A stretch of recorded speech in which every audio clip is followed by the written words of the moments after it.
आशिक कहावे आपको।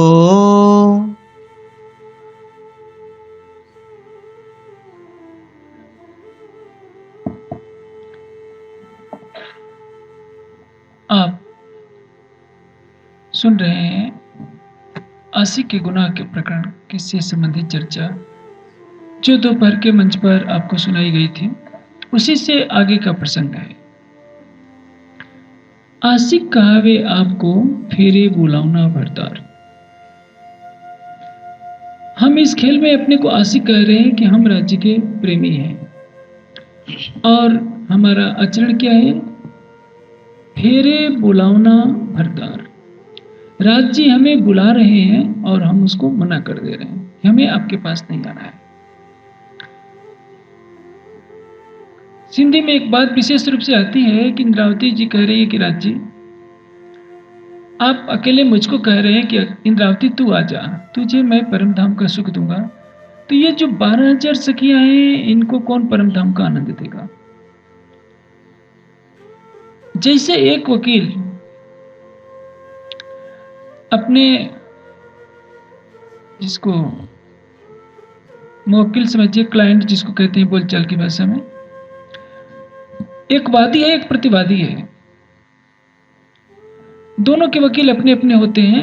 वकील अपने पक्षकार की तरफ से बोल रहा है। हमारे वकील कौन है? महामती जी की आत्मा। सब सुंदर साथ की तरफ से कह रही है कि अकेले मुझको आप सुख दोगे तो मैं इससे संतुष्ट नहीं हूं। मुझे तो चाहिए कि जैसे आप मेरे लिए कह रहे हैं वैसे सब सुंदर साथ के लिए दीजिए।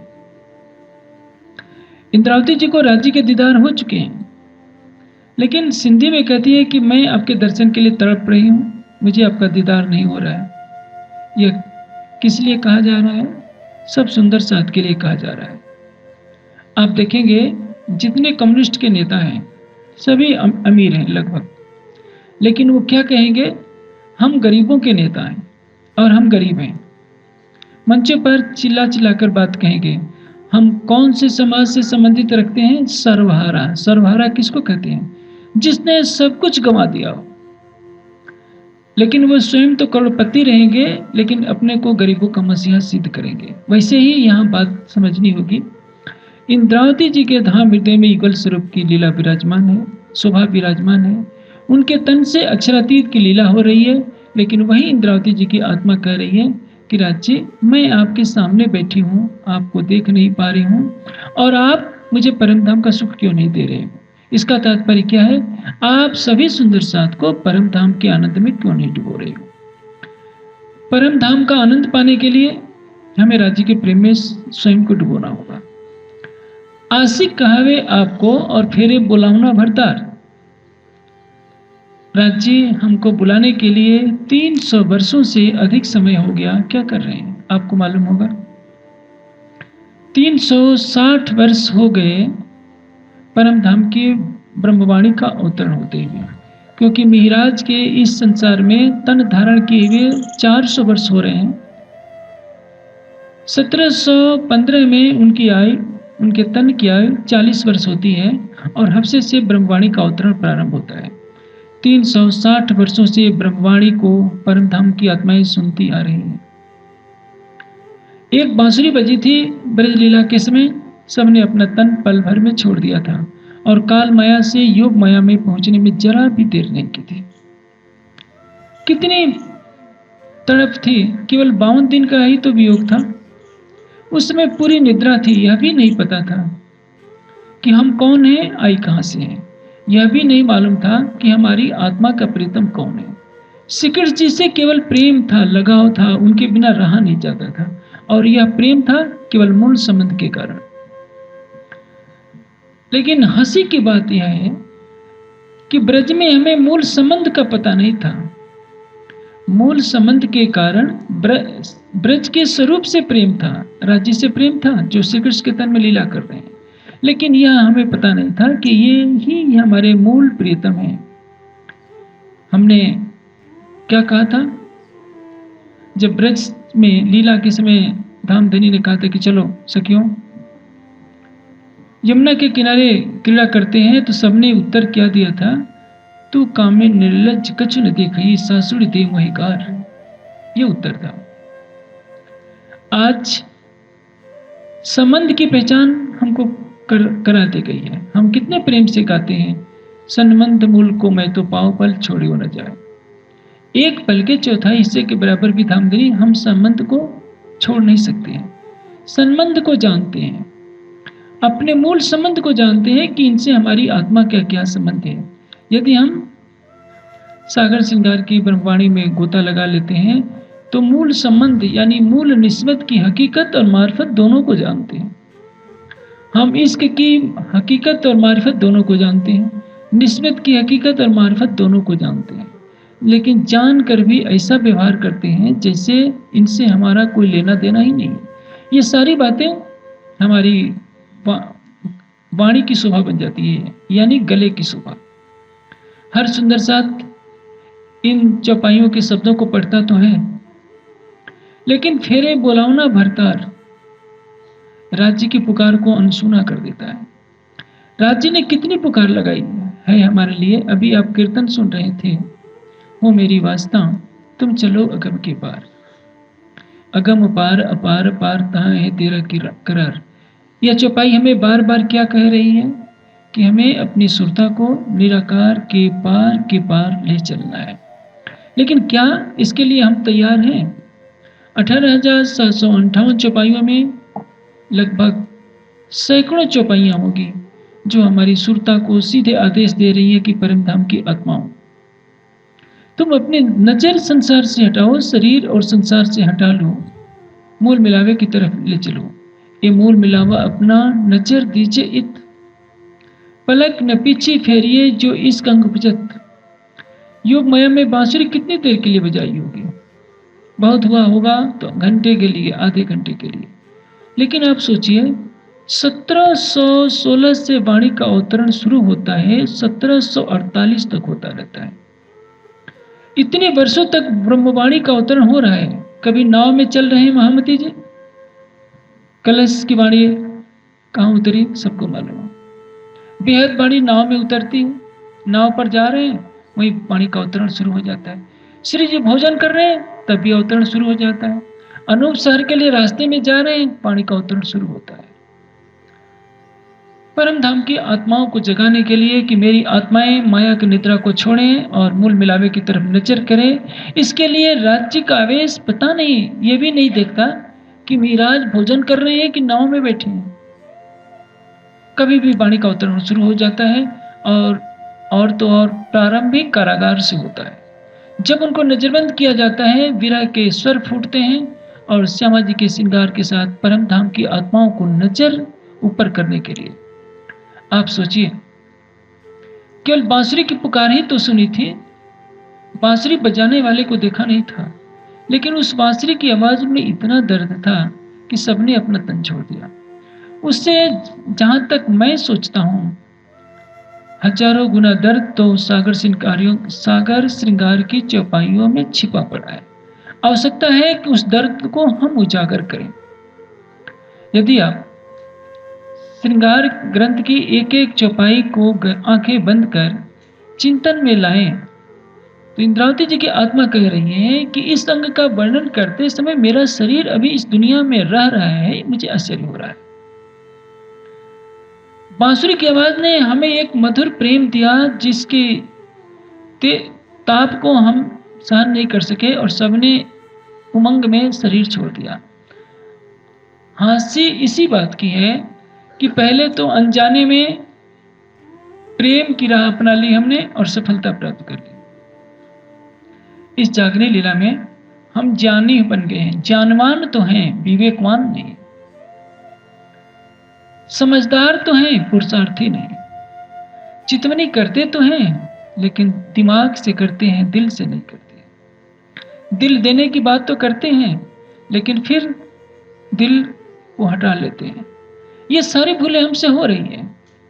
हम वाणी पढ़ते समय भाव विवल होकर आंसू भी बहा सकते हैं, चितवनी करते समय भी हमारी आंखों से आंसू गिर सकते हैं, सेवा भी हम करना चाहते हैं, हम राज्य को अपने दिल में बसाना चाहते हैं, संसार को छोड़ना चाहते हैं, लेकिन यह माया ऐसी है जो हमें बार बार विवश कर देती है, क्योंकि गोविंद भेड़ा का यह भूत मंडल हमें चाहते हुए भी हमें अपने बंधन से अलग नहीं होने दे रहा है।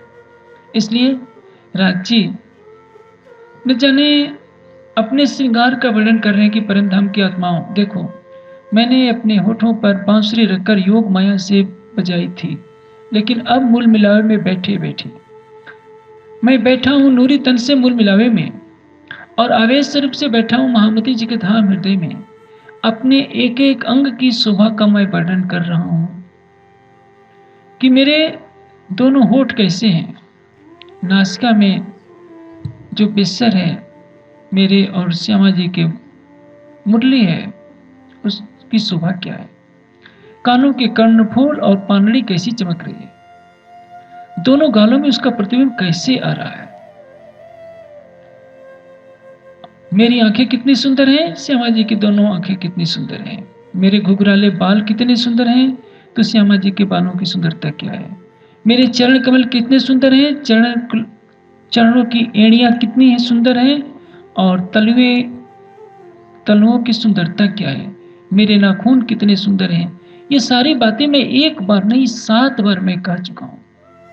कल्पना कीजिए, जिसने योग माया में बांसुरी बजाई, तो बांसुरी की आवाज सुनकर सबने शरीर छोड़ दिया। यदि वह एक पल के लिए अपनी झलक दिखा देता बांसुरी बजाने वाला, तो मुझे नहीं लगता कि रांची सखियों को श्रृंगार करने की आवश्यकता पड़ती या स्वांसी सखियों को घर वालों के द्वारा रोके जाने की आवश्यकता पड़ती। उस समय ज्ञान नहीं है, अंतर से विवेक पैदा है कि हमें प्रीतम के लिए जीना है, प्रीतम के लिए मरना है। इस समय ज्ञान है, विवेक दृष्टि समाप्त हो चुकी है। हमको लगता है कि इस मीठा संसार कितना अच्छा है, परम धाम के होंगे तो राज्य के पास चले जाएंगे शरीर छूटने के बाद, महाप्रलय के पश्चात। अभी हाय तौबा करने क्या है। उन परम धाम की आत्माओं से पूछिए जिन्होंने ये नहीं सोचा कि मरने के बाद क्या होगा। एक ही लक्ष्य है कि जो बांसुरी से पुकार रहा है हमें कि आत्माओं आओ, मैं तुम्हारी प्रतीक्षा कर रहा हूं महाराज के लिए। सबने तन छोड़ दिया, यहां तक कि भागवत में भी लिखा है जो गुणमयम देहा, इस पंचभौतिक तन का त्याग कर दिया। आज हमको जरा सा कष्ट होता है, हम कितने घबराने लगते हैं। हमको लगता है कि हम शरीर छोड़ देंगे तो कहां जाएंगे। गोपियों को शास्त्र की शिक्षा नहीं मिली थी, वाणी की शिक्षा नहीं मिली थी, कुछ पता नहीं था। वो तो गांव की अनपढ़ ग्वालिनें थी, लेकिन उनके तनों में परम धाम की आत्माएं हैं। हमारे तनों में भी परम धाम की आत्माएं हैं। हम वाणी पढ़कर विलक्षण प्रतिभा वाले हो गए हैं।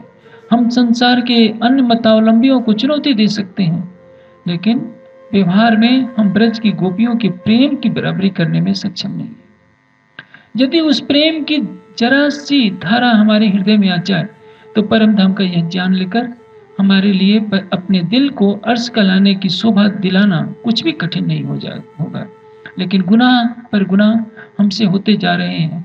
आशिक कहावे आपको और फेरे बुलावना भरतार। राज्य मूल मिलावे में हमें बुला रहे हैं कि आत्माओं अपनी नजर को मूल मिलावे की तरफ करो। देखो मेरा नूरी स्वरूप ये है, मेरी शोभा में तुम डूब जाओ। और तो और यदि तुम अपने दिल को अर्श बना लेती हो, तो ये संपूर्ण मूल मिलावा, संपूर्ण परम धाम तुम्हारी आत्मा के धाम हृदय में पल पर दिखाई पड़ेगा। काल माया से योग माया में जाने के लिए तो सखियों को तन छोड़ना पड़ा। अब हमें तन छोड़ने की आवश्यकता नहीं है। जीते जी हमें अपने धाम हृदय में ही सारा परम धाम राज्य दिखाने को तैयार है। ब्रज में सुविधा नहीं थी, क्योंकि वाणी का ज्ञान नहीं था, सब अनपढ़ थी गोपियां, लेकिन उनके हृदय में सच्ची प्रेम की भावना है, सच्चा विरह है, सच्चा समर्पण है। वो कृष्ण के सिवा किसी अन्य चिंतन को अपने अंदर नहीं ला सकते। हमारा चिंतन कहीं न कहीं झूठा हो जाता है। यदि हनुमान जी की पूजा से कुछ लाभ हो जाए तो हम समझौता भी कर लेते हैं। आप देखेंगे उत्तर भारत में भी सुंदर साथ झूठे देवी देवताओं की पूजा कर लेता है, और गुजरात में भी अंदर तो वाणी पधराई रहेगी, दरवाजे पर गणेश जी को जरूर पधरा दिया जाएगा। लक्ष्मी को भी खुश करना है, गणेश जी को भी खुश करना है, क्योंकि काम सबसे लेना पड़ता है। शादी विवाह हो तो नवग्रह की भी पूजा कर लेनी है, पंचांग भी देख लेना है, क्योंकि कभी अशुभ न हो जाए। ये जितने पंचांग के आडंबर है ये सब झूठे हैं। मैं तो कहता हूं कि जो पंचांग के अनुसार सबसे अशुभ समय हो, मैं किसी भी कार्य का प्रारंभ उसी दिन से करना पसंद करता हूं। मैं देखता हूं कौन ज्योतिष हमारा क्या बिगाड़ लेगा। हमको राज्य पर आस्था नहीं, हम झूठे ग्रहों से डरते फिरते हैं, जैसा संसार के लोग डरते फिरते हैं। गोपियों ने बांसुरी की आवाज सुनने के बाद क्या मुहूर्त देखा, हम तो मुहूर्त के पीछे भागते हैं। बांसुरी की आवाज सुनी और तुरंत निकल पड़ी, क्या होगा यह नहीं देखा। घर वालों ने उनको कैद खाने में कैद कर दिया कि नहीं तुम घर से बाहर नहीं निकलोगी। स्वांसी सखियों ने वही शरीर छोड़ दिया। आज 360 वर्ष से वाणी से, सागर श्रृंगार से पुकार हो रही है। कितने सुंदर साथ हैं जिन्होंने अपनी सुरता को राज्य की तरफ मोड़ने का प्रयास किया है। कष्ट भी कुछ नहीं है। आपसे कहा जाता है 24 घंटे का एक दिन होता है, 12 घंटे की रात, जाड़े में 14 घंटों की रात होती है। 14 घंटों की रात में यदि आप 8 घंटे सोते हैं तो भी आपको 6 घंटे बचते हैं। 2 घंटे भोजन के लिए भी लगा लीजिए और टीवी देखने के लिए भी लगा लीजिए तो 4 घंटे आपको मिलते हैं। लेकिन 14 घंटों की जाड़ों की रात तो बीत गई, आपने 4 घंटे तो क्या, अधिकतर सुंदर साथ ने 2 घंटे भी 1 घंटे भी राज्य को नहीं दिया। हम अपने संगी संबंधियों को कितना समय देते हैं। माताओं बहनों की कोई सहेली आ जाए तो देखिए 4 घंटे कैसे बीत जाते हैं पता भी नहीं चलता। भाइयों के दोस्त आ गए तो घंटों के घंटों बीत जाते हैं। क्यों? आशिक कहावे आपको फेरे बुलावना भरतार। हम राज्य के प्रेमी कहलाते हैं लेकिन राज्य को की पुकार को सुनने से मना करते हैं। वह तो योग माया से पुकार रहा था, हमारा अक्षरातीत हमारे प्राण की नली से पुकार रहा है। आपने इसी सिंधी में चर्चा सुनी सवेरे। हक नजीक शहरक सी आड़ो पटना द्वार, खोली आंखें समझ के देखती न देखे भरतार, डिसंदे न डिसे भरतार। चाह कर भी आखिर हम क्यों नहीं उस अक्षरातीत को देख पा रहे हैं? क्योंकि देखते न देखे भरतार, देखते हुए भी नहीं देख पा रहे हैं। एक तो अंधा होता है जिसको दिखाई नहीं पड़ता, और जो देखते हुए भी कहे कि हमको दिखाई नहीं पड़ता है उसको बोलचाल की भाषा में क्या कहते हैं? अंधों के अंधे। हम भी कौन है? अंधों के अंधे। कि अपनी आत्मा के धाम हृदय में बैठे हुए अक्षरातीत को नहीं जानते, उससे दूरी बनाते हैं। सबसे निकट वह है लेकिन हम कहते हैं पता नहीं हमारी बात को वह सुनता है कि नहीं सुनता है। इसलिए ये चौपाई कह रही है, आशिक कहावे आपको और फेरे बुलावना भरतार, जाए ना बुलाइया खशम की, जाए ना बुलाए खसम की। राज्य हमको परम धाम में बुला रहे हैं।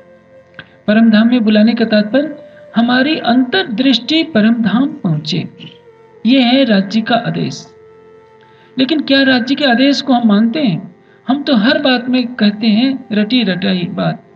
जैसे मुस्लिम लोग हर बात में कहेंगे इंशाअल्लाह, यानी जो अल्लाह ताला चाहेगा वही होगा। हम भी कहेंगे राज्य का हुक्म होगा तो हम कर लेंगे। जाए ना बुलाए खसम की, यानी राज्य का बुलावा आ रहा है फिर भी हम मूल मिलावे की तरफ अपनी नजर नहीं कर रहे हैं। अपनी अंतर्दृष्टि को शरीर और संसार से परे हटाकर मूल मिलावे की तरफ केंद्रित नहीं कर पा रहे हैं। ये हमारा सबसे बड़ा गुनाह है। सो औरत बेएतबार, उसको बेएतबार किसको कहते हैं? जिसका विश्वास न किया जाए। आप सोचिए आप क्या कह रहे हैं। सुंदर साथ में एक भ्रांति चल गई है। कहां लिखा है परम धाम की चितवनी करने को? एक मानसिकता पैदा हो गई है कि वाणी को केवल पढ़िए, इसी से सब कुछ मिल जाएगा। मैं भी कहता हूं वाणी का पढ़ना, चिंतन करना बहुत अच्छी बात है, लेकिन चितवनी करने को आप निषेध करने क्यों कर रहे हैं? चितवनी और चिंतन दोनों साथ साथ चलने चाहिए। वाणी का चिंतन आपको सत्य की राह दिखाएगा और युगल स्वरूप की चितवनी आपकी आत्मा के धाम हृदय में युगल स्वरूप की छवि को बसा देगी। ज्ञान और प्रेम की साधना दोनों साथ साथ होनी चाहिए। एक को हटा देंगे, पक्षी के एक पंख को काट देंगे तो पक्षी उड़ नहीं सकेगा। वाणी का चिंतन हटा देंगे तो समाज अंधेरे में फंस जाएगा। चितवनी हटा देंगे तो सबका हृदय शुष्क हो जाएगा, और शुष्क हृदय में धनी के चरण कमल कभी नहीं पड़ सकते। जाए ना बुलाए कसम की सो औरत बेइतबार। उस स्त्री को अविश्वसनीय कहते हैं। जिसका इतबार न हो उसको क्या कहते हैं? बेइतबार, यानी जिस पर विश्वास ही न हो। पतिव्रता पर विश्वास किया जाता है, लेकिन जो इसका विपरीत होता है वह शब्द मैं नहीं निकालूंगा, आप सोच सकते हैं। परोक्ष में राज जी ने कितना हमारे लिए कठोर शब्द लिखा है। जाए ना बुलाए कसम की सो औरत बेइतबार। अक्षरातीत कह रहे हैं कि रूहों मेरी तरफ नजर करो, मेरे मुखारविंद को देखो, श्यामा जी के मुखारविंद को देखो, अपने मुखारविंद को देखो। हम कहते हैं कि हमें नहीं देखना है, तो आप सोचिए आप किसका उल्लंघन कर रहे हैं। वाणी कुछ कह रही है, हम करते कुछ और हैं। हमने तो कर्मकांड को ही सब कुछ माना।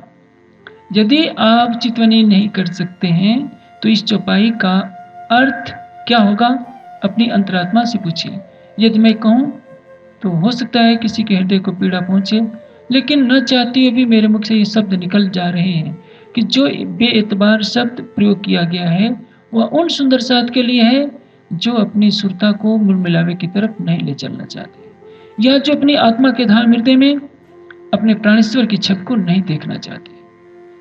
इसलिए इतने कठोर शब्दों में कहा गया है ये आशिक के गुनाह का प्रकरण है, और इस गुनाह को लगभग हम 360 वर्षों से दोहराते आ रहे हैं।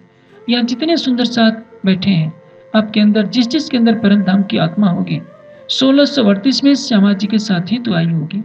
उससे लेकर अब तक न जाने हमारी आत्मा ने कितने जीवों के तनों को पकड़ा होगा। भले ही हमारी आत्मा किसी गर्भ में नहीं गई, लेकिन न जाने कितने तनों को पकड़ा होगा। उन तनों में परम धाम का प्रकाश नहीं मिला होगा। हमारा जीव तब से, हमारी आत्मा कपड़े बदलने की तरह जीव बदलते जा रही है। अब तो परम धाम की तारतम वाणी का प्रकाश मिल गया है, पहले तो अक्षम्य था। आपको तो न जाने कितनी बार चर्चा सुनाई जा चुकी है, वाणी की टीका आपके कर कमलों में दी जा चुकी है। लेकिन यदि हम यह नहीं सोचते हैं, सुंदर साथ को यह शायद नहीं मालूम होगा कि एक एक टीका को आपको देने के लिए कितने परिश्रम करना पड़ता है कि सुंदर साथ को सस्ते से सस्ते में साहित्य दिया जाए। इसलिए ज्ञानपीठ के छोटे से छोटे बच्चे टाइपिंग करते हैं, 14 साल की उम्र से बच्चे टाइपिंग करते हैं, और जितने ग्रंथ छपते हैं ज्ञानपीठ के बच्चे प्रेस भी चलाते हैं। आपके बच्चे जब सोते रहते होंगे, मस्ती में खेलने कूदते होंगे, आप अपने कोमल गद्दों पर सुलाए जाते होंगे, तो जब जरूरत पड़ती है तो ज्ञानपीठ के विद्यार्थियों को कंप्यूटर में बैठा दिया जाता है कि टाइपिंग करो, क्योंकि वार्षिकोत्सव है, ये ग्रंथ देना है। और आपका उत्तर होता है क्या करें, अभी मैं पूरी टीका पढ़ ही नहीं पाया हूं। आप सोचिए, इंद्रावती जी की आत्मा कहती है ये नित देते मेरा जीव निकसे। जब मैं इस ब्रह्मवाणी को कह रही हूं तो लगता है कि मेरे प्राण निकल जाएंगे। सुंदर साथ का उत्तर होता है कि मेरे पास अभी समय नहीं मिल पाया है वाणी का चिंतन करने के लिए, टीका पढ़ने के लिए। मैं कहता हूं कोई टीका न पढ़े, लेकिन ब्रह्मवाणी तो पढ़े, ब्रह्मवाणी का चिंतन करें। जो ब्रह्मवाणी का निर्देश है, जैसा उसको अर्थ खुलता है, वो अपनी सुरता को राज्य की तरफ तो ले चले। मेरा आशय केवल इतना ही था कि हमारी अकर्मण्यता ने हमारी आत्मा का सुख हमसे छीन लिया है, और यह हमारे ऊपर गुनाहों की परतों को जमाता जा रहा है। गुज मासुक का आशिक, गुच्छ मासुक का आशिक, जो परम धाम की आत्मा होती है, वह राज्य के गुह्यतम बातों को कभी भी उजागर नहीं करती, जो उसके साथ अपवित्र होती है, क्योंकि इसमें अहं की वृद्धि की संभावना होती है। आप देखेंगे श्री देवचंद जी के पीछे पीछे राज्य चलते हैं, पठान के भेष में उनका सामान भी उठा लेते हैं, लेकिन देवचंद जी केवल यह भेद बताते हैं गांगजी भाई को, 16 साल की अवस्था से लेकर 40 साल की अवस्था तक, इतने वर्षों तक, यानी 24 वर्षों तक श्री देवचंद जी इस रहस्य को छिपाए रखते हैं कि जब मैं बारात के पीछे पीछे चल रहा था तो मेरे साथ पठान भेष में राज्य ने दर्शन दिया। आप होते तो भोजनगर में जाकर एक एक घर में बता देते कि देखो, जब मैं बारात के पीछे पीछे जा रहा था तो साक्षात परमात्मा जिसको खोजने के लिए मैं निकला हूं, वो मेरे कपड़े उठा करके ले चला। यह है कि मीठा कुछ मासूक का परम धाम की ब्रह्मात्मा अपने प्रेम को छिपाएगी, अपने प्रेम को चौराहे पर नीलाम नहीं करेगी, क्योंकि उसको मालूम है कि प्रीतम का प्रेम ही उसके लिए सबसे बड़ी संपदा है। प्रीतम का दीदार ही उसके लिए सबसे बड़ी उपलब्धि है। इससे बड़ी खुशी और कुछ नहीं होती। और इस जागने लीला में हमें हर कदम को फूंक फूंक करके रखना होगा, अन्यथा पहले तो सब क्षम्य हो सकता था कि ब्रह्मवाणी नहीं उतरी थी, आज तो ब्रह्मवाणी उतरी है। आपको एक एक चौपाई पर एक एक घंटे का व्याख्यान दिया जाता है ताकि किसी भी तरह से ब्रह्मवाणी का रस हमारे हृदय मंदिर में आ जाए। और यह ब्रह्मवाणी पुकार पुकार कर कह रही है। सिंधी की वाणी में यही बात दर्शाई जा रही है कि हम अपने को आशिक यदि कहते हैं तो हमसे कौन सी भूलें हो सकती हैं और उन भूलों से बचने के लिए हमें क्या करना है।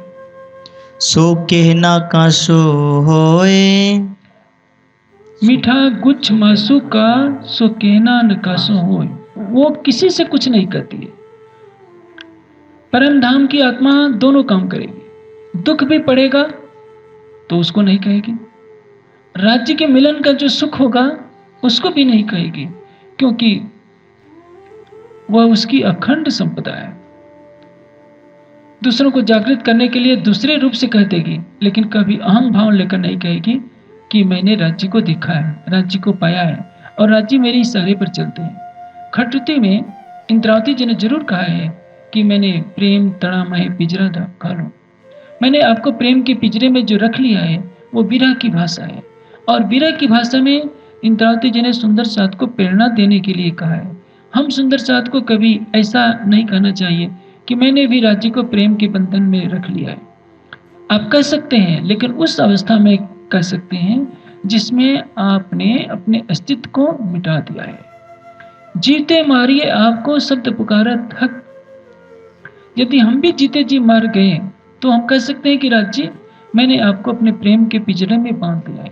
लेकिन जब तक हमारी दृष्टि शरीर पर है, संसार पर है, हमें कहने का नैतिक अधिकार नहीं है कि मैंने आपको इंद्रावती जी की तरह प्रेम के पिंजरे में बांध दिया है।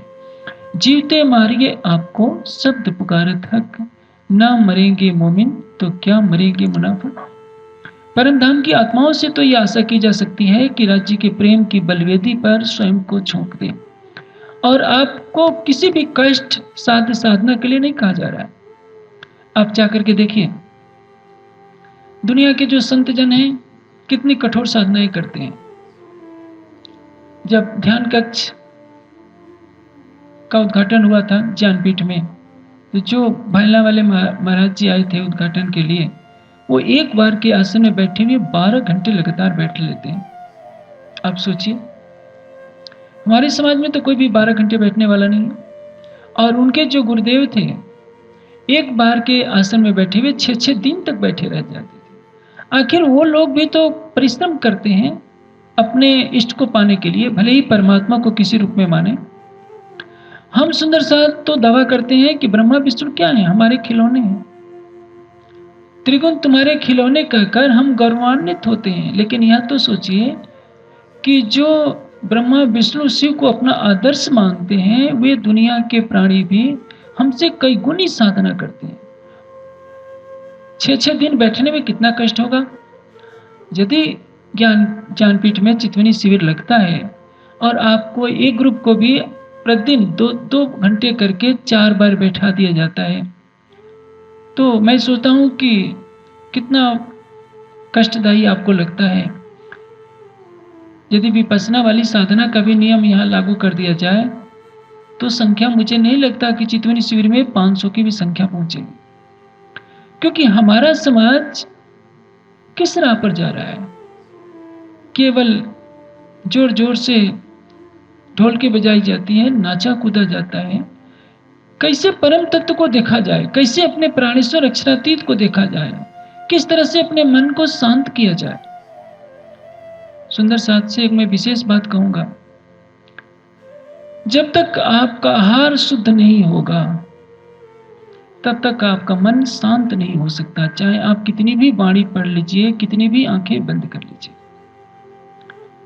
गुजरात का सुंदर साथ बहुत सेवा करता है, उत्तर भारत का भी सुंदर साथ करता है, लेकिन जब कभी रसोई घर में सात्विक भोजन बनाया जाता है तो सुंदर साथ शिकायत लेकर पहुंच जाते हैं, हमें भोजन अच्छा नहीं लगता। अरे भाई, आपको घर पर तो चटकीला भोजन मिलता ही है। आपके मन को शांत करने के लिए हल्के मसालों का प्रयोग किया जाता है, लेकिन फिर भी आप जाकर रसोई घर के सेवा करने वाले सुंदर साथ पर दबाव देते हैं कि नहीं, यहाँ का भोजन अच्छा नहीं लगता, कुछ और बनाओ। ये जायका तो आपको घर पर भी मिल सकता है, लेकिन ज्ञानपीठ में तो आपको यही आशा करनी चाहिए कि आपको भोजन सात्विक मिले, और आपको खुश करने के लिए आपको काली मिर्च भी देनी पड़ती है, गरम मसाले भी देने पड़ते हैं, नहीं तो आप कहेंगे कि हमको नहीं मिला है, हम तो वापस चले जाते हैं। आप स्वादिष्ट भोजन खा तो लेंगे, लेकिन आप अपनी सुरता को परम धाम की तरफ नहीं ले जा पाएंगे। आहार को सात्विक कीजिए, तामसिक पदार्थों का त्याग कीजिए।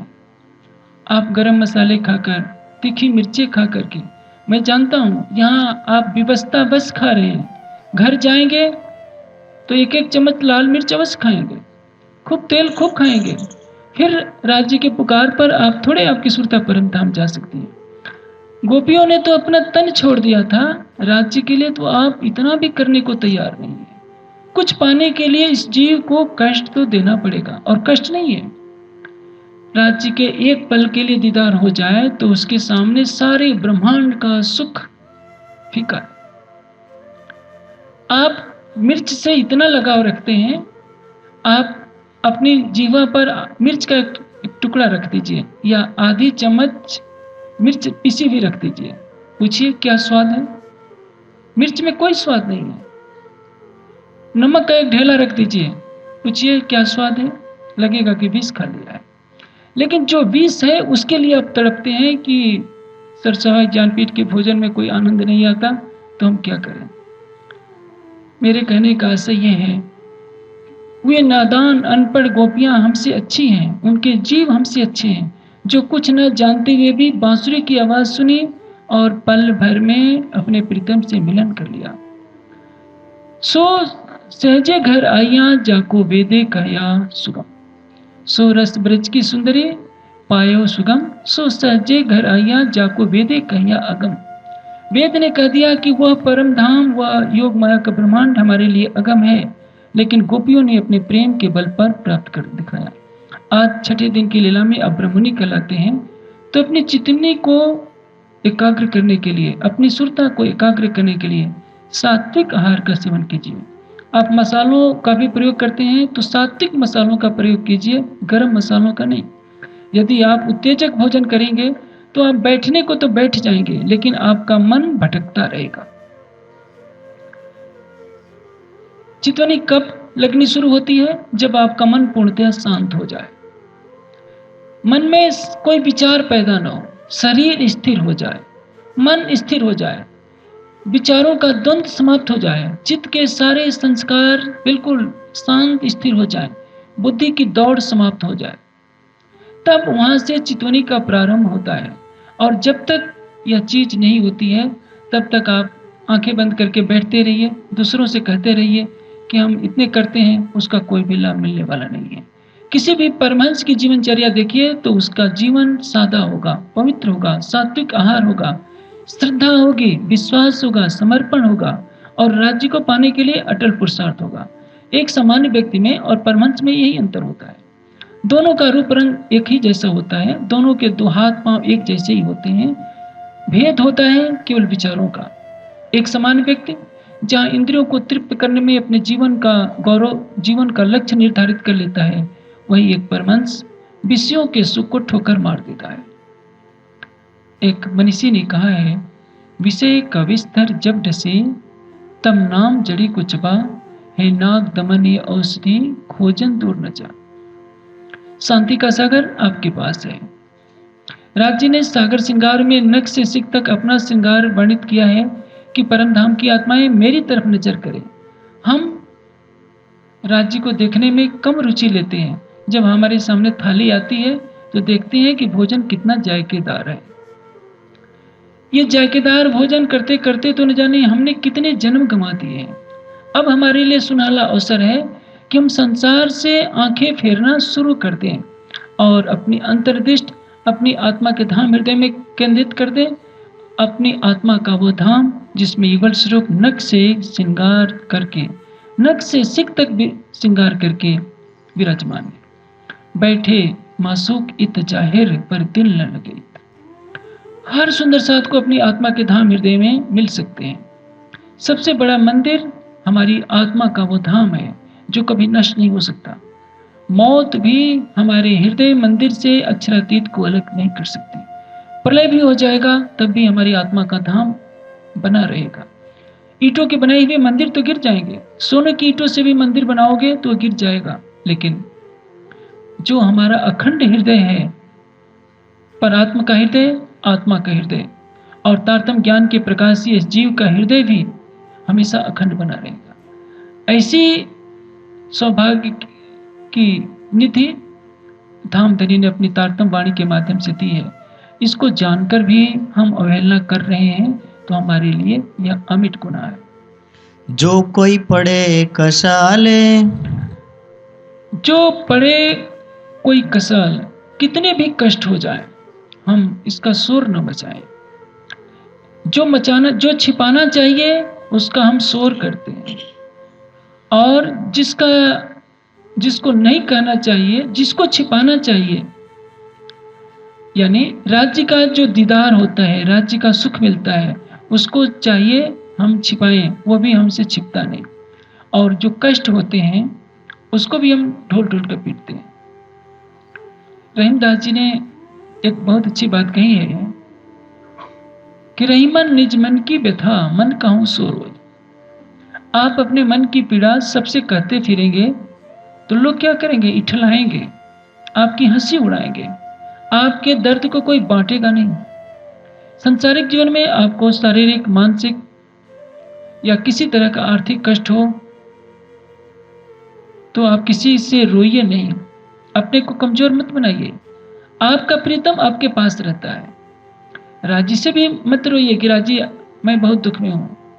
क्या वह अंधा है? क्या वह बहरा है आपका प्रियतम जो आपकी अवस्था को देख नहीं रहा है? अपने समर्पण पर, अपने विश्वास पर तो रहिए कि उसकी नजर से कुछ भी नहीं चुका है। हाँ, अपने जीव की निष्ठुरता को दूर करने के लिए उनका ध्यान बंद मत कीजिए। हर पल देखिए, हर पल वो आपके साथ है। हमेशा यह विश्वास रखिए कि मेरे मन में जो बात आती है वो पहले से राज्य को मालूम है। हर पल हमारे साथ जो घटित हो रहा है वो राज्य को मालूम है। उनको बताने के लिए किसी सिफारिश की आवश्यकता नहीं है। राज्य तक ये अपनी बात पहुंचाने के लिए जोर जोर से लाउड स्पीकर बजाने की भी आवश्यकता नहीं है। तहकीक अर्ज पहुंचत है जो भेजिए पाक दिल। यदि पवित्र हृदय से हम कुछ भी कहेंगे तो राज्य हमारी हर बात को सुनते हैं। उनके एक दो कान नहीं है, अनंत कान है। हमसे तो अच्छे वे वेद के अनुयायी हैं जो पुरुष सूक्त में कहा करते हैं, सहस्त्र शीर्षा पुरुषः सहस्त्र अक्षय सहस्त्र पाद। उस परमात्मा के अनंत सिर हैं, अनंत पैर हैं, अनंत भुजाएं हैं। यानी सृष्टि का ऐसा कोई कण नहीं जहां उसकी सत्ता न हो, उसकी दृष्टि शक्ति न हो। हम कहीं भी जाएं वो हमको देखता रहता है। हम सुंदर साथ क्या सोचते हैं, मंदिर में तो राजी बैठे हैं, यहाँ तो हम कुछ भी कर सकते हैं। यही से हम भटकाव में पड़ जाते हैं। हमने राज्य को एक देवता बना रखा है पत्थर का, जो केवल मंदिर में बैठा रहता है। राज्य मंदिर में बैठी हुई मूर्ति नहीं है पत्थर की, जिसको आप दरवाजा खोलेंगे तो निकलेंगे नहीं तो उसी में बैठे रहेंगे। इस ब्रह्मांड की सीमा जहां समाप्त होती है, बेहद की सीमा भी समाप्त हो जाती है। उस परम धाम में उनका नूरी स्वरूप तो है ही, आपकी आत्मा के धाम हृदय में भी उनका अखंड स्वरूप बसता है। इस बात को आप अपने हृदय पटल पर हमेशा के लिए लिख लीजिए। हमसे बुरे काम कब नहीं होंगे? जब हम हर पल यह याद रखें कि राज्य हमको देख रहे हैं। हम सोचते हैं कि राज्य तो मंदिर में बैठे हैं, यहाँ थोड़े देख रहे हैं, यहाँ लड़ लो, झगड़ लो, जो करना हो कर लो। नहीं, आपकी आत्मा के अंदर कौन बसता है? वही तो बसता है। अर्श दिल मोमिन कया, दूनी दिल अबलीस। वाणी स्पष्ट पुकार करके कह रही है, ऊपर तले अर्श न कया, अर्श कया मोमिन कलो। हद बेहद से परे परम धाम में यह बात तो जान के लिए कही जा रही है, लेकिन वास्तव में आत्मा कहाँ, जहाँ हृदय होता है, आशिक के हृदय में ही तो उसका मासूक बसता है। दोनों को आप अलग कैसे कर सकते हैं? यदि मासूक से आशिक अलग नहीं हो सकता, तो आशिक से मासूक कैसे अलग हो सकता है?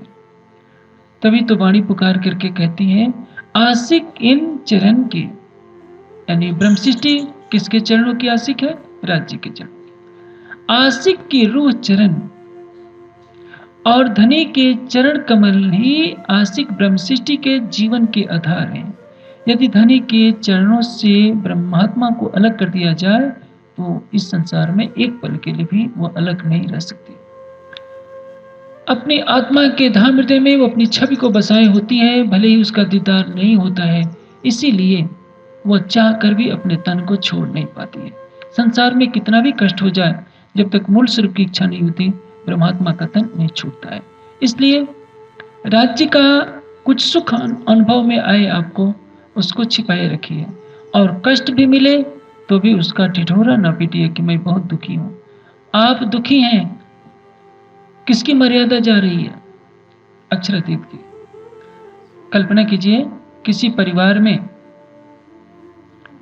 कभी पैसे की कमी पड़ जाए, उसका पति कहीं बाहर गया हो, तो क्या उस घर की पतिव्रता पत्नी मोहल्ले में घूम घूम कर यह प्रचारित करेगी कि मेरा पति मेरे से लापरवाह हो गया है, घर का खर्चा नहीं चल पा रहा है, हम कई दिन से भूखे हैं और मेरे पति ने कुछ पैसा ही नहीं भेजा।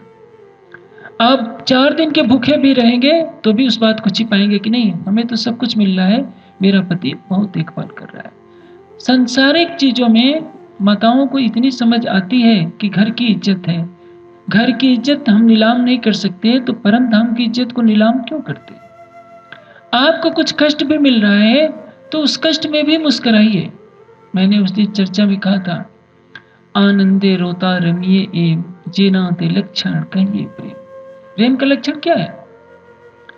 दुख से हृदय फटा जा रहा है, फिर भी चेहरे पर मुस्कुराहट है कि प्राणेश्वर, इस नाटक को करने से आपको खुशी लगती है, तो हम रोते हुए भी हंस करके दिखाएंगे। इसलिए इस जागनी ब्रह्मांड में जो दुख के पल आते हैं, उसमें भी मुस्कुराना सीखिए। आपको किसी के सामने अपना दुखड़ा रोने की आवश्यकता नहीं है। आप सुखी हैं या दुखी हैं, इस पर पल पल राज्य की नजर है। श्री मोहम्मद कहे, मोमिनो तुम पर दम दम जो बरतत, हर पल हमारे साथ जो सुख हो रहा है, दुख हो रहा है, सो सब इसका हक का पल पल मेहर करत, उसमें भी कोई राज छिपा है। यदि हम कंगाल भी हो जाते हैं, मालों से झोपड़ी में आ जाते हैं, उसमें भी खुश रहिए कि राज्य को यही इच्छा थी, जिस हाल में रखा है हम रह लेंगे, हमारा प्रेम कम नहीं होगा। ये तो खेल की बाजी है, कौन प्रेम में कितना आगे होता है। आपके पास परम धाम की ब्रह्मवाणी का प्रकाश है, उस प्रकाश को लेकर आप जानते हैं, खेल में जब खिलाड़ी खेलते हैं तो उसमें सारे रिश्ते टूट जाते हैं। आप भी प्रेम के खेल में राज्य से रिश्ते इस मामले में तोड़ दीजिए कि राज्य हम आपको हरा कर दिखाएंगे। राज्य से तो आप जीत नहीं सकते, लेकिन आपको ये अधिकार है कि राज्य प्रेम के लिए एक कदम चलने को कहें, आप 1000 कदम चल करके दिखाइए। कितना भी कष्ट हो, आप राज्य से प्रार्थना मत कीजिए कि राज्य मेरे कष्टों को दूर कीजिए। मैं कुछ उल्टी बातें कह रहा हूँ, शायद सबको अच्छी न लगे, क्योंकि ये तो परंपरा है। जरा सा कष्ट हुआ, मेहर सागर वीर रस के 6 प्रकरण, इसको पाठ कर लो। आप पाठ कीजिए, मैं भी कह देता हूँ। सुंदर साथ बार बार आते हैं कि मुझे बहुत दुख है, बहुत दुख है, मुझे भी कहना पड़ता है कि अरे भाई इसका पाठ कर लो। लेकिन जब सागर श्रृंगार और सिंधी में प्रवेश करेंगे तो आपकी अंतरात्मा से ये आवाज आएगी, किससे प्रार्थना करें? जो हमारे हृदय मंदिर में बस करके एकटक हमको देखता रहता है, जो यह कहता है कि तुम रूहें मेरे तन हो, क्या वो इस दुनिया का परमात्मा है, कोई देवी देवता है जिससे हम आगे हाथ जोड़ने जाएं, प्रार्थना करने जाएं कि हमारे कष्ट दूर करो? कि वो दुनिया के पति से भी गया गुजरा है। आप देखेंगे,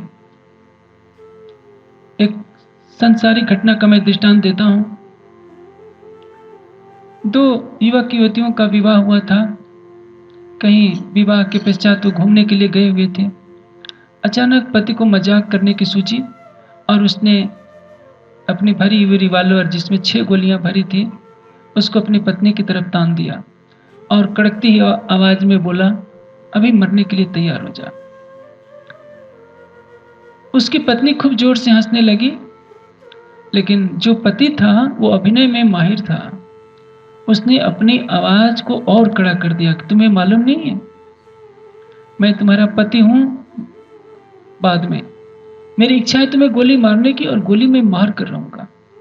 इस बार उसकी पत्नी और जोर से हंसती है, कहती है, जो मेरे बिना जीवित नहीं रह सकता वो मुझे गोली क्यों मारेगा।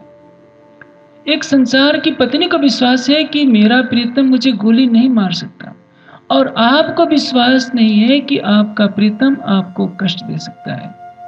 इसलिए तभी तो आप प्रार्थना करते हैं कि राज्य हमारे इस दुख को दूर कर दो। सीता ने कभी राम से शिकायत नहीं की। द्रौपदी कभी कभी बोल जाया करती थी युधिष्ठिर से। कभी उर्मिला ने लक्ष्मण से शिकायत नहीं की। यशोधरा ने सिद्धार्थ से शिकायत नहीं की। ये सब तो संसार के जीव हैं, हम तो परम धाम की ब्रह्मात्मा हैं। इसलिए सिंधी की भाषा संसार से अटपटी है। जो सुंदर साथ का समूह वालों वीर रस के गोटे लेकर के बैठ जाता है, मैं ये नहीं कहता कि ये कुछ गलत है, ये बिल्कुल सही है। कई बार संकट की घड़ियां आ जाती हैं तो ये करना ही पड़ता है, और ये उतरा भी है सुंदर साथ के कष्टों को दूर करने के लिए। जिसका जो स्तर होगा वो करेगा, क्योंकि इसमें शुद्ध हृदय से प्रार्थना की गई है। वालो विरह रस बिनो रंग विरह मा रमाण तू वासना रुदन करे जलधार। माया के संसार में हमें कष्ट ही कष्ट मिल रहा है मेरे धाम धनी। इतना तो कष्ट न बरसाया जाए कि सबका मनोबल टूट जाए। लेकिन यह कब है उतरा, जब अभी श्रृंगार नहीं उतरा था, सागर की वाणी नहीं उतरी थी, खिलवत परिक्रमा नहीं उतरी थी सुंदर साथ को सांत्वना देने के लिए। क्योंकि औरंगजेब के आक्रमण के कारण उदयपुर में बहुत अधिक रक्तपात हुआ था। सुंदर साथ अपना धैर्य खो चुका था। उनके लिए ये कथन है, आप इसका पाठ कर लो, आपके कष्ट दूर हो जाएंगे। लेकिन यदि आप राज्य के दर्शन की तरफ कदम बढ़ा चुके हैं तो क्या हुआ, उस अवस्था में आपके लिए यह नहीं है। आपको तो उस सर्वशक्तिमान अपने प्राणेश्वर पर अटूट आस्था विश्वास के साथ केवल उनसे प्रेम करना होगा। आपके प्रेम के बदले आपको सुख दे रहे हैं, दुख दे रहे हैं, इसकी तरफ से अपना ध्यान हटा लीजिए। जब लक्ष्य की तरफ बढ़ा जाता है तो सिर पर पत्थर पड़े या फूलों के हार पड़े, यह विचार नहीं किया जाता है, लक्ष्य की तरफ देखा जाता है। उसी तरह से दुख सुख डारो आग में, ये तो झूठी माया के। सुख मिल रहा है तो खुशी से कूदना नहीं है, दुख मिल रहा है तो विलाप नहीं करना है। हमें अपनी आत्मा के धाम हृदय में अपने प्राणेश्वर की छवि को बसाने पर ध्यान केंद्रित करना है। इसलिए जो संसार में प्रवृत्ति चल रही है, इतने पाठ कर लेने के बाद इतने कष्टों से निवृत्ति हो जाएगी। आप यह सोचिए कि आपके राज्य, आपके प्रेम में, आपके मुखार बिंद का दर्शन करते करते हमें सारा सुख मिल जाएगा। हमें माया का सुख नहीं चाहिए, हम तो चाहते हैं कि माया का दुख दो ताकि ये माया हमको अच्छी न लगे। यदि आपने हमें माया का सुख दे दिया तो क्या लगेगा, यह संसार कितना मीठा है, और इस मीठे संसार को कोई भी छोड़ना नहीं चाहता। आप देखिए, 14 दिनों का तो ये कार्यक्रम लगा। रतनपुरी में तो कभी 6 महीने का कार्यक्रम हुआ था। 45 दिन का शिविर लगा, 40 दिन का लगा, 35 दिन का लगा। 14 दिनों में कितने सुंदर साथ व्याकुल होकर के, नहीं मुझे बहुत काम है, बहुत काम है। कुछ ही सुंदर साथ लंबे समय तक रह पाए हैं। कहने का से क्या है कि यदि आप अपने जीवन के सर्वोच्च लक्ष्य को पाना चाहते हैं तो सुख और दुख की परिधि से अलग हो जाएं। जब तक आप दृष्टा भाव से नहीं देखेंगे, ये सुख और दुख आपको मोह में डालते ही रहेंगे। इसलिए जैसे अर्जुन को केवल चिड़िया की आंख दिखाई दे रही थी, चिड़िया की गर्दन भी नहीं दिखाई दे रही थी, क्योंकि उनको निशाना चिड़िया की आंख में लगाना था, गर्दन नहीं काटना था। उसी तरह से यदि आप जीवन के सर्वोच्च लक्ष्य को पाना चाहते हैं तो केवल राज्य के नख से सिख तक की श्रृंगार पर अपना ध्यान केंद्रित कीजिए। सुख हो या दुख, इन सभी द्वंद्वों से ऊपर उठ जाइए, फिर देखिए आपके ऊपर गुनाह नहीं लगेगा। तो बाहर माहे रोए। तो हम संसार में उसकी पुकार करते हैं कि देखिए हम बहुत दुखी हो गए, बहुत दुखी हो गए। मैं जहाँ भी जाता हूँ हर सुंदर साथ की पीड़ा सुननी पड़ती है, और देखा जाए तो कोई भी सुखी नहीं है। किसी को शारीरिक कष्ट है, किसी को मानसिक कष्ट है, किसी को आर्थिक कष्ट है। दुखी क्यों हैं हम? दुख आपन को जो होता है, जो माया कृत है भारी जी। जो हमारा प्रीतम सुख को निधान है, सुख का भंडार है, उसको दिल में बसाए रहेंगे तो कभी भी दुखी नहीं होंगे। राज्य से जरा सा ध्यान हटा तो माया तो ऐसी बिल्ली है जो हमें निकलने के लिए तैयार बैठी। इसलिए इस माया के बंधनों को तोड़ने के लिए हम अपने दिल में पल पल प्राणेश्वर की छवि को बसाए रखें, क्योंकि वह हमारा आराध्य है, वो हमारा जीवन है, वो हमारा प्राण प्रीतम है। उसके बिना हमारा अस्तित्व नहीं। यदि हम इस कसौटी पर अपने को खरा सिद्ध कर लेते हैं तो निश्चित रूप से हम कह सकते हैं कि हमने आशिक के गुनाह की परिधि से अपने को बचाने का प्रयास किया है। कुछ न कुछ गुनाह हम पर अवश्य लगेगा। काजल की कोठरी में कैसो हूँ से आने जाओ, एक लिख काजल की लागी है पे लागी। कुछ न कुछ गलतियां तो हमसे होनी है, लेकिन ज्यादा गलतियां न होने पाए, राज्य के प्रेम में हम बेदाग रह जाएं, इसका प्रयास सबको करना होगा इस छठे दिन की लीला में। क्योंकि जब तक वाणी नहीं उतरी थी तब तक हमारे लिए बहुत छूट थी। अब हर सुंदर साथ सागर श्रृंगार की चौपाइयों में डूब रहा है, उसके अर्थ पर चिंतन मनन कर रहा है, और सौभाग्य से सुंदर साथ को चितवनी का भी रस मिलने लगा है। इसलिए राज्य हमसे अपेक्षा यही करेंगे कि हम सुख दुख दोनों से परे हो जाएं। जो राज्य अपनी शोभा हमारे हृदय मंदिर में झलकाते हैं उसको भी ढिढोरा न पीटे उसका भी, और जो दुख होता है उसका भी ढिढोरा न पीटे। क्योंकि यदि हम उसका ढिढोरा पीटते हैं तो प्रश्न खड़ा होता है कि राज्य ने हमें नाव पर बैठाकर क्या पतवार छीन ली है, जो हम असहाय हो गए हैं कि पता नहीं हम नाव में कहीं नदी में डूब क्यों न जाए। याद रहे, राज्य सब कुछ कर सकते हैं, लेकिन हमको त्यागने का अधिकार उनके पास भी नहीं है। हमारी आत्मा के धाम हृदय से निकलने का अधिकार तो उनके पास भी नहीं है। चंद्रमा से उसकी चांदनी को निकाल दीजिए तो चंद्रमा का अस्तित्व समाप्त हो जाएगा। सूर्य से उसका तेज निकाल दीजिए तो उसका अस्तित्व समाप्त हो जाएगा। परम धाम की आत्माओं की नजर खेल में क्या आ गई, परम धाम में फरमोशी छा गई। राज्य बैठे हैं लेकिन वो लीला तो वो भी नहीं कर पा रहे हैं। कहाँ गई उनकी सर्वशक्तिमानता? इसलिए क्योंकि उनकी अर्धांगिनी, उनकी प्राणेश्वरी की नजर उन तनों में है ही नहीं, तो उसे लीला कैसे कर सकते हैं? संसार के देवी देवता भी अपने भक्तों को छोड़ नहीं पाते, तो वो तो हमारा प्राणेश्वर है। आवश्यकता केवल अटूट विश्वास की है, अटूट समर्पण की है कि हमारी हर पल की गतिविधि को राज्य जानते हैं, हमारे हर मन के भाव को राज्य जानते हैं। इसलिए क्या मिलता है इसके परिणाम पर चिंता न किए बिना, इस आस्था के साथ, इस विश्वास के साथ आप राज्य के ध्यान में लगिए कि मेरी हर पल पर, हमारे हर पल की गतिविधि पर राज्य की नजर पड़ रही है। जो हुआ है उनके हुक्म से हुआ है, जो होगा उनके हुक्म से होगा, और जो अब तक हो रहा है उनके ही हुक्म से होता रहा है। हमारा कार्य है केवल राज्य से प्रेम करना। यह प्रेम की गति और गहन होती जाए ताकि माया का पर्दा हटता जाए, हमारे चित्त में जन्म जन्मांतरों के जो संस्कार पड़े हैं वो हटते जाएं, और जो हमारे हृदय कमल पर धनी की छवि ऐसी अंकित हो जाए कि मौत भी उस छवि को हटा न सके। तो मैं समझता हूँ हम इस खेल में विजयी माने जाएंगे, और राज्य हमसे ऐसी ही अपेक्षा कर रहे हैं। यह सिंधी की वाणी हमारी आत्मा को जागृत करने के लिए है, आत्ममंथन करने के लिए है कि खिलवत परिक्रमा सागर और श्रृंगार से हमने कितना ग्रहण किया है और हमारी आत्मा की वर्तमान में हाल यानी अवस्था क्या है। हम शरीर से संसार से परे होकर स्वलीला अद्वैत के प्रेम में डूबे हैं या नहीं, उससे एकात्म संबंध हमारा स्थापित हुआ है या नहीं।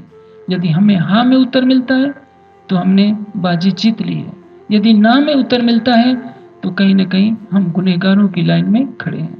अब चपाई करें। गुज मासुक का आशिक सो कहना ना कासो होए, जो कई पड़े कसाले तो बाहिर माहे रोए, तो बाहिर माहे रोए। बोलो श्री प्राणनाथ